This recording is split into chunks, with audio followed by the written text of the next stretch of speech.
My name is Clive Roux. I'm the CEO of the Society for Experiential Graphic Design. And the reason that I'm at the Digital Signage Expo is that we partnered with the Digital Signage Expo this year on an education program yesterday. So we represent designers that create communications in the built environment, and a lot of that communication work is starting to become digital. So it makes a lot of sense for us to bring our members to this show and show them the new technologies and get them to talk about how they can create new communications, and also for the vendors at this show to understand the kind of experiments and sort of more thought leadership proposals that the designers are making. They were fairly well attended. This is the first time we've done it, and whenever we start a new program, it's always difficult to get people involved. But I think there's a different, much more interesting reason this year. So this is the second event we've done this year, and we're just battling to get people to leave their offices right now. Everybody is so busy, they are so slammed with work, they don't want to go out to the office. And at the end of last year, we broke every record for attendance, So there's a big shift between the end of last year and the beginning of this year. For whatever reason, this year's got very busy. So we were happy with the attendance. It was about on target where we needed to be, about 60 people. But where we were aiming for was about 120, and we didn't get there. So there are 1,700 members.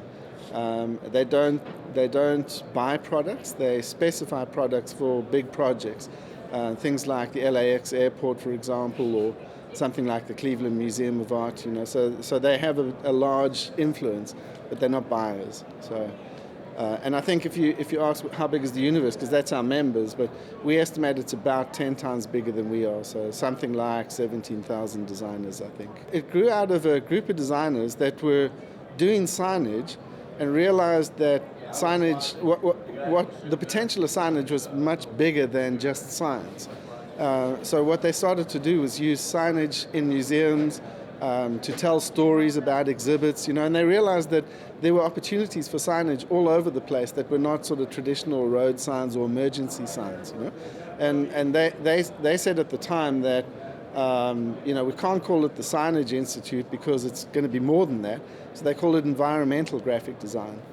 And the reason we changed the name to experiential graphic design 2 years ago is mainly because of the influence of digital. So we realized that nowadays, instead of just putting information on a sign, they're able to use digital content in a dynamic way to tell a brand story or to tell the story of a museum piece, or to guide people through a space like an airport, for example.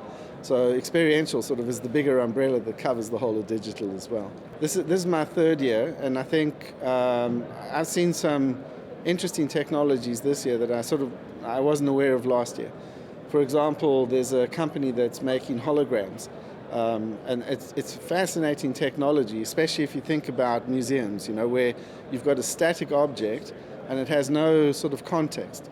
And when you use holograms, you can sort of put it into the context of whichever era it came from, so you can really start to tell the story of the object in a display case. So fantastic technology. I think that one's going to go down very well. Another one that I saw this morning was Planar have a big 1.6 millimeter pitch screen for the outdoors, which is fantastic. Again, it's sort of that step in quality that I think a lot of the designers are looking for, And then we've also seen the transparent screen technology, which is, I think, also for things like retail and museums and exhibits. It's sort of an opportunity to layer information on top of something physical.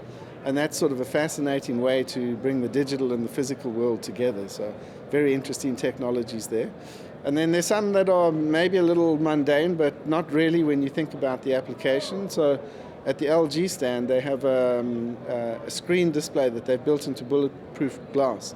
And for something that's a very high-res display that might be at street level, that's kind of an important thing to stop vandalism. So I think while a simple solution, it's something that hasn't existed in the market before. So very, very interesting for us as well. The digital signage industry has arrived.